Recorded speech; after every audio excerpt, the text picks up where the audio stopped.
Hi everyone, this is the second area of Chemistry 1. This is structures and bonding. Remember, what you're doing is you're trying to get all the basic facts on a mind map in an imaginative way so it's really easy for you to understand in the future. You can refer back to it and then you can add to it from bite size and from the revision we do in class, etc. So, first thing is, to recap, what do atoms want? Atoms want a full shell. That's the purpose of chemistry. Chemistry is about how different atoms and chemicals react with each other in order to get a full shell. And there's three ways of doing it. One is, first one over here, that actually to get a full shell, you could give that electron away. If you give electrons away, you then become more positive than you were. If you gain electrons, you become more negative. The second way, and that was ionic, the second way is sharing electrons. So here, for example, the hydrogen has got one of its own electrons and it's shared one of oxygen's, and that means it can count those two, so it's got this full shell by sharing. And the third way, in metals, they donate their electrons and there are free delocalized electrons. We'll be going into those in more details, but they're the three ways that atoms can get a full shell. So I thought I'd put on here Mr. O'Neill's favourite joke. It's really sad, but bless him. So for any atom, you need to know what does it need to do to become a full shell. So sodium here, on the periodic table, sodium has the number 11 here. That's the number 11. That means it has 11 protons and it has 11 electrons. So when we draw it, like in this diagram, there are 2 in the first shell, then in the second shell there's 8, and that means sodium has 1 electron on the outside shell. So what sodium wants to do is get rid of that 1. So it'll find another atom that wants that 1 electron. What does it look like after this? Well, after this, we've still got our sodium nucleus completely unchanged. That's an N, a big A, big N, small a. And then we've got that first shell with 2 electrons in it. Then we've got the next shell, and that has the 8 electrons in it. But that last shell, I'm not going to draw anymore because sodium has now got rid of that 1. The thing is now, what it's now got is it's got 11 protons still in its nucleus that are positive, and it's now only got 10 electrons that are negative. So overall, that sodium now is not an atom anymore. It's now called a sodium ion. That means it's now got a charge, and overall it has a charge of +1. And the way we draw it is we put it in square brackets, and that +1 goes in this top right hand corner. So this is a sodium ion. So here we have the sodium atom that you draw straight from the periodic table, using that idea that the shells can only have 2, 8, 8 and 18 at their maximums. You can draw it, and then straight away for any atom you'll be able to either lose electrons or add electrons. Magnesium here, on the other hand, very similar to sodium, it's got 2 on the outside shell, so in this case it loses 2. So when I draw this one, I'll try and do it quick. Remember, you can pause the video whenever you want, you can take a break, you can do half of it now, get your attention span back by going for a biscuit and a glass of squash, something interesting like that. So now it's lost the 2 on the outside, so the only difference this time is, still put it in square brackets, it started off with 12 protons and 12 electrons. Now it's got 12 positive protons. It's lost 2, so it's only got 10 electrons. So the difference this time is it's now got a charge of +2. It's positive by 2 rather than positive by 1.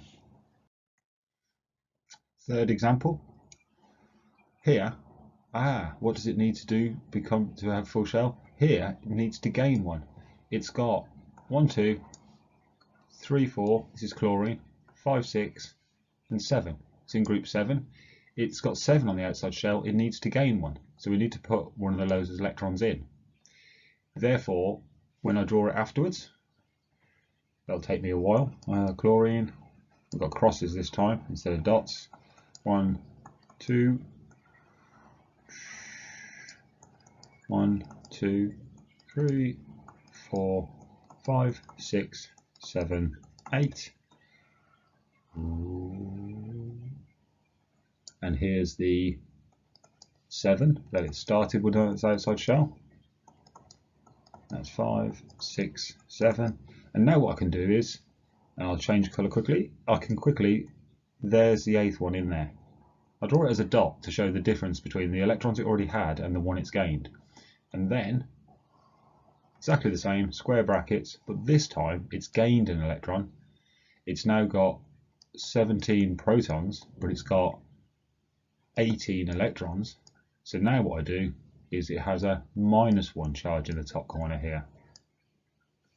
So hopefully you would be able to do that for any of the first 20 elements on the periodic table, which is what you could get asked to draw and turn into ions. So here on the periodic table, anything in group 1 loses 1 electron, so it becomes a +1 ion. Anything in group 2 loses 2 electrons, like the magnesium one we looked at, becomes a +2 ion. At the start of your exam, on your copy of the periodic table, it's a good idea to go across and put the charges on the top, just like I've done on here. So there was group 7 where chlorine was. That means it needs to gain 1 if it's in group 7, and therefore it becomes a -1 ion. I'm just moving on. Okay, I'm not moving on. So now let's put the sodium and the chlorine together. This one, sodium, over here. Oh, where's my pen gone? There it is. Sodium needs to lose 1. Chlorine has a gap here. It needs to gain 1. So it only makes sense that sodium and chlorine, that can give that one to there. Sodium then becomes the +1 ion once it's got rid of that electron. Once chlorine has gained this electron over here, chlorine then becomes a -1 ion. And what we've got then is, we've got this sodium ion that is now positive, and we've got chlorine ions that are negative. And we know from the last video, positives and negatives attract. There's an electrostatic attraction, so they attract. But sodium won't be just positive in one direction. Sodium's positive in every direction. Therefore, it attracts lots of chlorines around it. And chlorines are negative, they attract lots of positives, the sodiums. So what this leads on to is,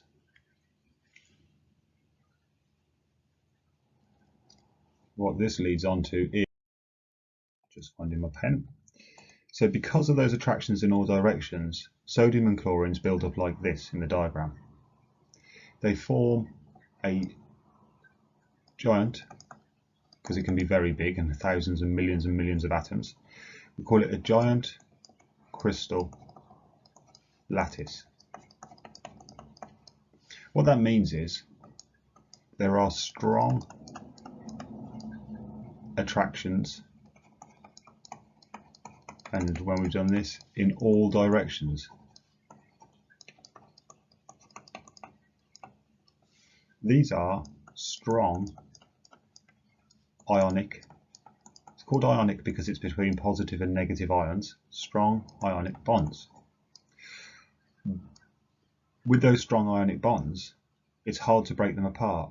This will form a solid, where they're all arranged together in regular rows.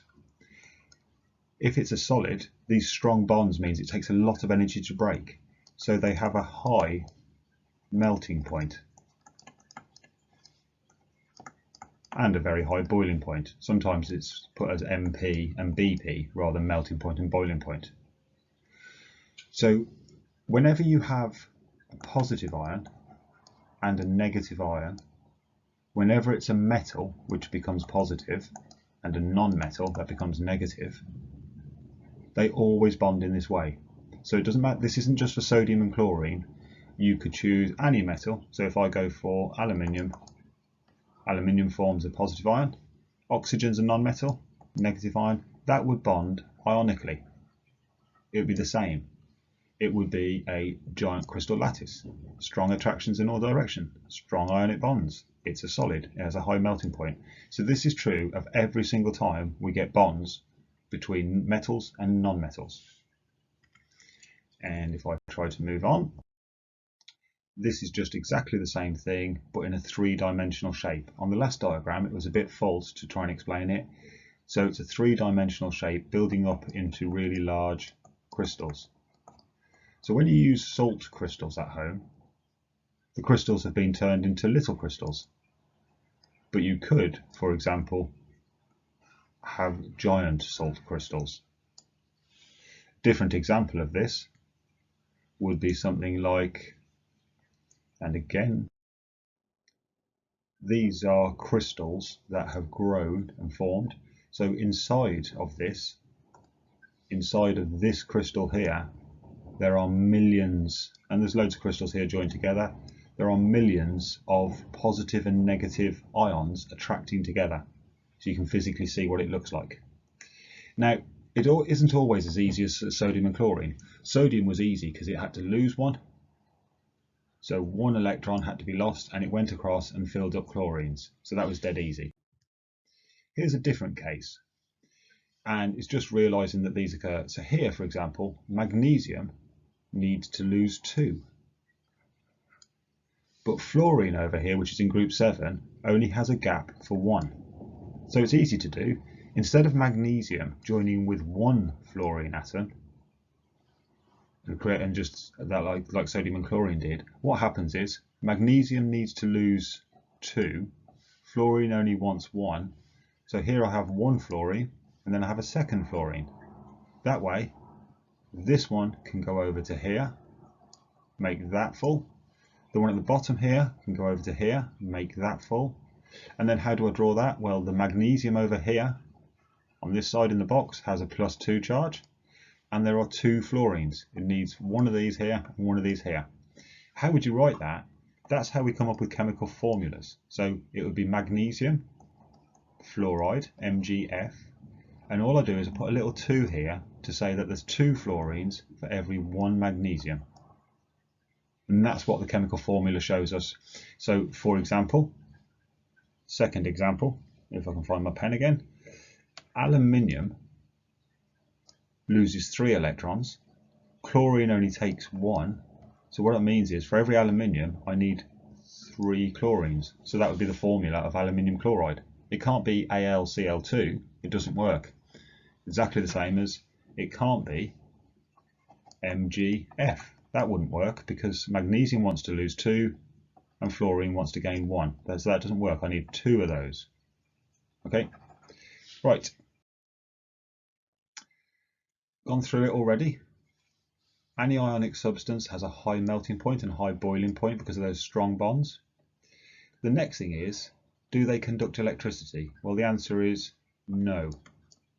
An ionic solid will not conduct electricity. However, when you mix an ionic solid like salt into water, because then your positive ions and your negative ions come apart when they dissolve and they can move around, the answer is yes, they conduct electricity when they are molten, that means they're melted, or secondly, when they have been dissolved, so when they are in water.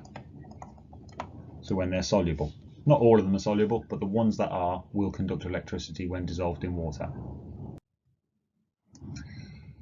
The second type of bonding now, so take a break if you want to after ionic bonding. The second type of bonding we call covalent bonding. And a lot of people I know remember it as covalent is where we have the sharing of electrons, not the giving them away or taking them, we have the sharing. This always involves non-metals. So you know if it's covalent because there's no mention of a metal, which are the ones on the left-hand side of the periodic table, so you can easily find that in your exam. Here we have a poor little hydrogen, and look at it. It's only got 1, it has a gap. This hydrogen over here is not happy, it has a gap. What can they do? Well, what they can do is this. They come along together, and one hydrogen says to the other, If I lend you my electron and I borrow your electron, then actually as far as this hydrogen over here is concerned, it's got 2. And this hydrogen thinks it's got 2 as well. Therefore, they have a full shell. Therefore, they've bonded. So what they're doing is they're sharing electrons in the outer shell only. And we say that a covalent bond, what is it? It is a shared pair of electrons.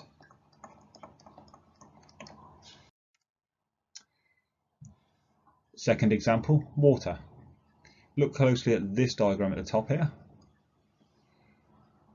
The 6 red electrons, so 1, 2, 3, 4, 5, 6, started off as oxygen. The 2 blue electrons, this one and this one, started off with the hydrogens. And now if you count them up, this hydrogen has got 2, this oxygen has got 8, it's got a full shell, and this hydrogen has got 2, it's got a full shell. So the whole point is, everything ends up with a full shell. Nobody has lost or gained anything, they've just shared.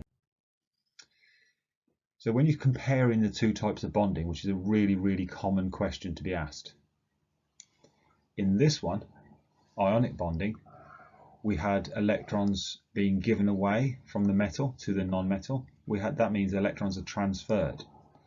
In the second type of bonding, covalent bonding, electrons aren't transferred, they're shared. And we call those covalent bonds.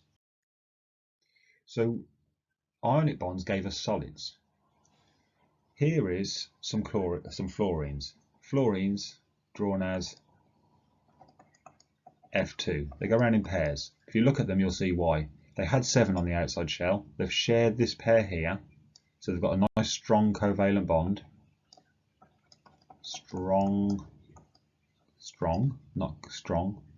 Covalent bond. And that strong covalent bond is in the middle. But the thing is, this fluorine molecule and this fluorine molecule, well, there's no reason. They're not attracted to each other. They're not repelled from each other. There's no reason for them to join. So the molecules are, because that's a fluorine molecule, all of these are fluorine molecules in their pairs, the molecules are free to move. If the molecules are free to move, that means they don't join up. Therefore, if they're moving, covalent leads to either liquids, in the case of water that we just did a minute ago, or in most cases, covalent substances are actually gases. Now there is an exception to the covalent rule, and this is not covalent man. This is carbon man. Carbon is an extremely odd element. Life exists around carbon. The reason why it's such an odd element is carbon comes in different forms. So there are different forms of carbon. Now, in the last video, you learnt the word isotope, which meant it had different numbers of neutrons. The word to learn here is allotrope, not to be confused with isotope. An allotrope is a different form of the same element. So, for example, the 2 most common, most well-known forms of carbon, we have graphite, which is a hard black substance. It conducts electricity, which is odd for a non-metal. It looks like pieces of coal or coke. Graphite is one of the allotropes of carbon. It's made of just carbon, the element, joined together. The second main allotrope that people know about is diamond. Now, where would you find some graphite? You'd find it in your pencil. What you call pencil lead is actually a piece of graphite, this black, slippy material that leaves a mark on paper. Where would you find diamonds? Maybe in your really posh jewellery or your mum's engagement ring. So graphite and diamond are both made just out of carbon atoms, but they're put together differently, so those are allotropes. Graphite and diamond are 2 allotropes of carbon. In diamond, why is diamond so hard? Well, if you look at the diagram, it's just carbon atoms, but every single one has 4 covalent bonds. And it's not a gas or a liquid, because look at the structure. They don't bond in pairs or in threes, they bond in giant molecules. So this is called giant covalent. And I put a 1 here because diamond is the first of our carbon allotropes. And usually the questions are, why is diamond so hard? And the answer is it's got 4 really strong covalent bonds in a giant covalent structure, therefore very difficult to break or melt. And that's why diamond is the hardest naturally occurring substance on the planet that we found. We use diamonds to cut other things. Now the second one is graphite. Graphite bonds differently. There are only 3 covalent bonds. And these 3 covalent bonds are in flat layers. And in your pencil, this layer here at the top, so this layer and this layer are not bonded together, they're just slightly attracted. So these layers can slip over each other. Therefore, the layers can slide on top of each other, which makes it useful for pencils because it leaves a mark of graphite on the paper. It makes it really useful for lubricants because layers can slip over each other. So graphite's sometimes a lubricant. It only has 3 bonds. It would like 4, but that's only made really high pressure like diamonds. It would like 4, but it only has 3. It also has 3, it's like a metal. It has 3, not metal, it has 3 electrons. And that means graphite is a really odd material because it's not a metal, but it does conduct electricity, which makes it very, very useful. Now, moving on from that, there's some different types of graphite, some other allotropes. One of them, you can just about see the word down here, graphene. Graphene is a single layer of graphite in a large sheet, and it was found to be extremely strong for its weight and for its size. And because it's so strong and it conducts electricity, there are many uses to do with touchscreen devices, your mobile phones, etc. And actually, a lot of the uses of graphene are only experimental at the moment. The other thing we found with graphite was in those layers, you can get them to join in little circles. So we can get them to join like this in spheres. And those spheres are called, better than a yellow colour, they're called fullerenes. And they're extremely small, but actually we could put stuff inside them, and then medicines and targeted medicines for different parts of the body, we could have fullerenes in your bloodstream delivering medicines or cures or genes to different parts of the body. So again, they're an experimental area of science, but lots of potential for the future. The third one is actually you can get these graphene carbon sheets to roll into tubes, and the difference with nanotubes, again being extremely small, they are extremely strong. So maybe in the future buildings won't have great big metal girders holding them up. They might have millions of nanotubules joined together. So actually for its size, graphene nanotubes are much, much stronger than steel, which is the traditional building material. So what it means is we'll be able to have faster, lighter bikes. So some people have carbon graphite bike parts, which are incredibly light and just as strong as the steel or the aluminium alloys that they've replaced. So just make sure that for those different allotropes of carbon, you know their names and a little bit about them. Now the third type of bonding is metallic. And metallic bonding, very easy. I want to get rid of 3. Here I am, but I want to get rid of 3. And basically, when metals are all together, there's nobody to receive the electrons, so this one just lets them go. Just let them go. Just let them all go, the ones on the outside, and all share them together. So one electron might do this, and I'm not expecting you to draw this. That one electron here might go here, it might go there, it might go there. The electrons are just flowing all over the place, and we say that there is a free sea of electrons. The proper word for this, the electrons that aren't held in the shells that are just free, are those are called delocalized electrons. I'll just put E. So make sure you get those 2 points down. How would we draw that? Well, this is a diagram showing those delocalized electrons just flowing around, and this explains why metals conduct electricity. An easier diagram would be something like this. So what holds it all together? Well, these atoms, like this one here, has lost some electrons. Therefore, it becomes positive because it lost the negatives. And then you've got all these negative charges floating around. So actually, metals are so strong and bendy and all their properties because we've got positive ions. Remember, the word ion means it's charged, so positive ions held together by a sea of electrons.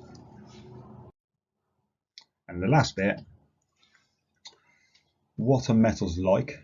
Well, you need to know that metals have a really high melting point because those attractions between the positive ions and the free electrons, they're very strong attractions. Why can you bend spoons? Why are metals malleable? Why are they bendable? And that's because the atoms, the ions, can slide over each other when you apply a force. Why do metals conduct electricity? Well, they conduct electricity because they have free electrons. And why do metals conduct heat? They conduct heat because those free electrons can quickly carry heat energy, as this electron here, as he's moving along and whizzing around. If you give him some heat, he moves faster, and he can quickly move that heat to somewhere else in the metal. So metals are good conductors of heat as well. So structures and bonding, you need to know about ionic, covalent and metallic bonding, and then you need to know about those ionic structures, the giant crystal lattice, the covalent structures, the liquids and gases, and the metallic structures and their properties. Okay, thank you.